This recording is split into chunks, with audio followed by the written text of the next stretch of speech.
of us, we are not somebody to like lash out on somebody or going back and forth with somebody, but we tend to hold grudges, and holding a grudge is not good in Islam.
والظمأ الأجود وابتلت الأروق وسبجت الأجر إن شاء الله. I got أجود.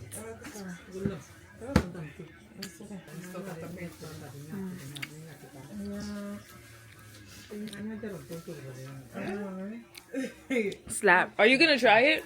No. So guys, it's a little bit late.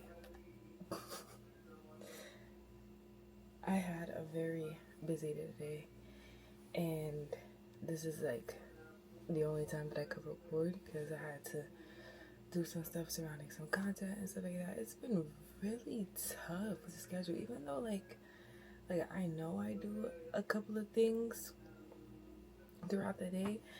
I didn't realize how time consuming some of those things were, and today was one of those days that I seen that. The combo light and sweet because yeah, it was about to be so hot and I still want to take a nap in it. Mind you, I just took a 30-minute nap and I'm like, I still want a nap. But today's topic is revolving around anger, okay? This is an emotion that a lot of us may struggle with, including myself. And when it comes to certain situations and responding, alhamdulillah, I feel like I have gotten better. But you know, there's always room for improvement. So let's help each other, you know. So if you have any tips on controlling your emotions, when it comes to responding, or anything in that nature of anger management, definitely drop it in the comments, okay?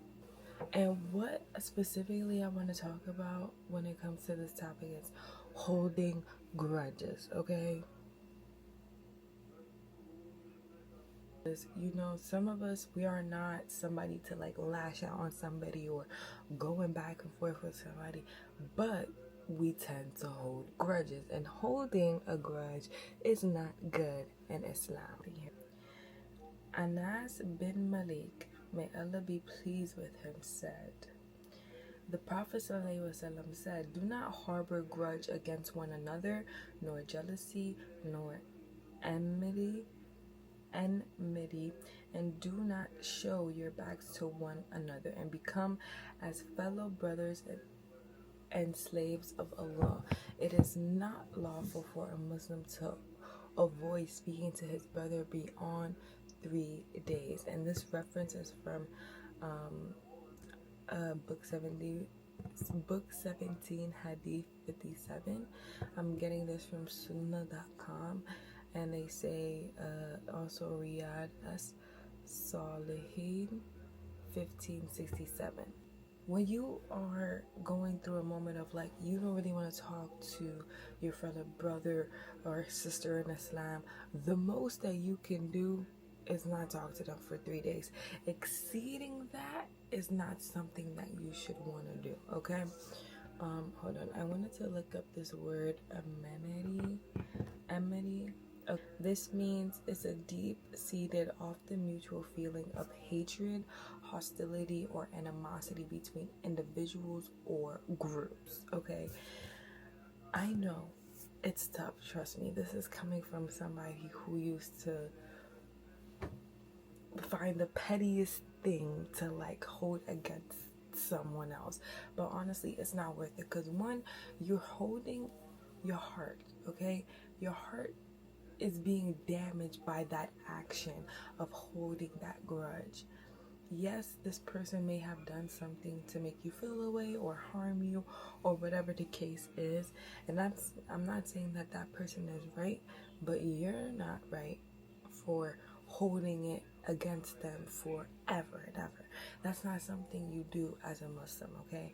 So we're gonna go through the steps of how to control that anger, which is backed up by you guys could go to the website 40 Hadith Nawawi NAWAWI.com and look up anger, and all the stuff that I'm saying, they have the proof for that, okay?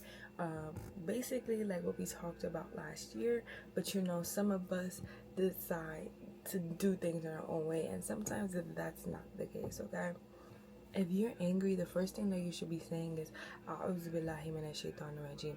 Anytime you're angry, you know, when you're angry, you're like in your emotion, right? You're like, once you start feeling angry, you start feeding into the thing that is making you feel angry. But what I want you to do when you first start feeling yourself get angry is literally notice in your head, I'm angry, or whatever you're feeling.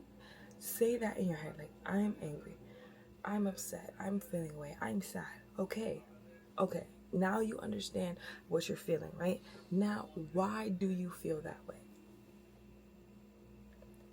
Find out the reason. What is making you feel that way?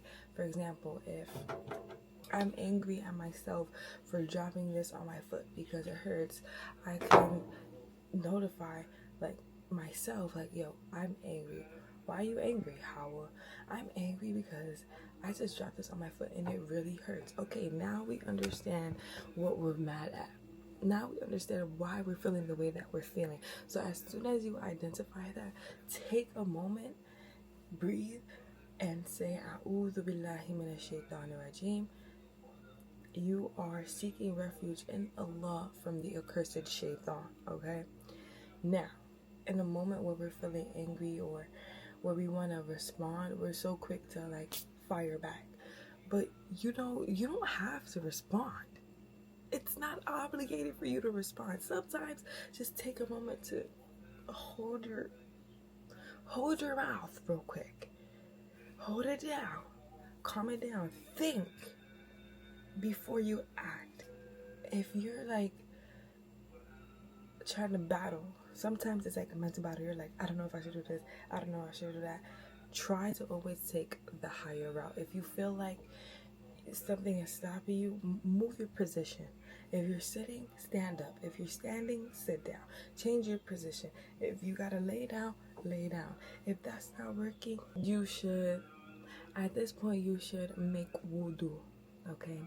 Because when we're angry, we're getting fueled by our shaitan. We're getting fueled by our little devil that's making us angry, right? So what extinguishes fire? What takes out fire? Water. So if you are home, go jump in the shower real quick. And then while you're in the shower, make wudu. If you can't take a shower, go make wudu, okay? Go make something to purify yourself. Even if that doesn't work, go pray 2 rakats. Go talk to your Lord real quick. Go figure out what you need to figure out. After you never notice after you finish praying, you just feel so serene and calm and peaceful. Yeah, there's a reason for that, okay? Like, these are steps that somebody may not want to take because, like, it's like, no, I ain't doing that when I'm angry. I'm not thinking about all of that. But sometimes when you're angry, you're feeding into your emotion instead of thinking about what you're doing. Even if you're right, even if it's better to follow this way so you don't do anything that you don't regret. So you don't say anything you don't regret. You don't do anything you don't regret, because then now you can't take it back. Once we do something in this life, we cannot take it back because it's an action. It's not, we can't reverse time. We can't time travel. So really pay attention to the type of things that you are doing, y'all.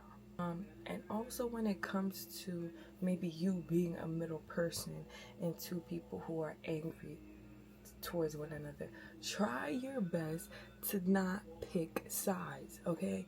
Even if you know one person is right and the other person is wrong, or you feel like both people are wrong, always remain neutral, okay?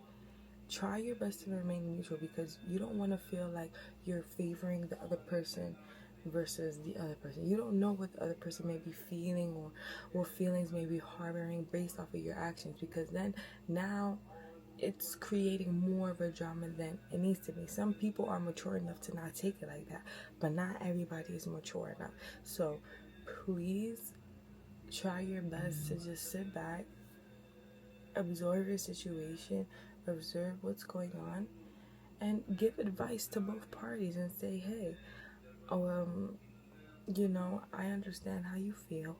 You know, I hear you out. Your feelings are valid, but maybe next time you should try doing this instead of that because I noticed this and that. And then you go to the other person and you say, hey, you know, I definitely hear you. Like, try to be, if you're gonna be a middleman, be a fair middleman. Don't be a middleman and then try to pick sides. I know it's easier said than done, especially when you may have love for somebody or you know that their feeling is strong, but always just try to hear, there's always two sides to a story, plus Allah being the witness, so three sides really. But always try to be fair, even though, you know, it's hard to do that, especially with like the people you love. I know that I can resonate with that.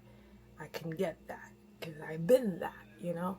So it's like everything is a learning experience. You live and you learn. Nobody's perfect, but also you have to remember nobody's perfect, not even you. But yes, guys, that pretty much sums up what we had to talk about today. I'm sorry that I'm in the kitchen and I'm whispering and I'm just being mindful. Y'all know me, I'm very much loud, uppity, all of that, but your girl had to bring it down today. But yes, thank you guys so much for tuning in. Don't forget to like, comment, and share my video. Don't forget to subscribe to your girl and turn on those post notifications so you can get more notifications of the Haagen Chronicles. Don't forget to check out the description box down below and follow me on all of my social medias. Day 14 is complete. I have no idea what tomorrow's video is going to be about, but inshallah, I will see y'all on the flip side. May Allah bless y'all. May Allah have mercy on y'all. May He accept your du'as and your fasts. I hope you're staying strong during this time. Ramadan is zooming past us, so please, guys, don't waste your time. We don't know when we're gonna die. You don't know when you're gonna be in the grave. But I don't want you asking yourself in the grave, why didn't I do this? Why didn't I do that? I should have did this. I should have did. Shoulda, coulda, woulda, boo. Shoulda, coulda, woulda. Now is the time. So don't wait for tomorrow and be like, oh, I'll put. Nope, don't put it off. Do it today. Because what if tomorrow don't come for you? What if today is your last day? And that goes for anybody. Death don't have no age. Young, middle age, old, you could die at any moment in your life. So make the best of it in the right way. Inshallah, we'll see ya when I see ya later.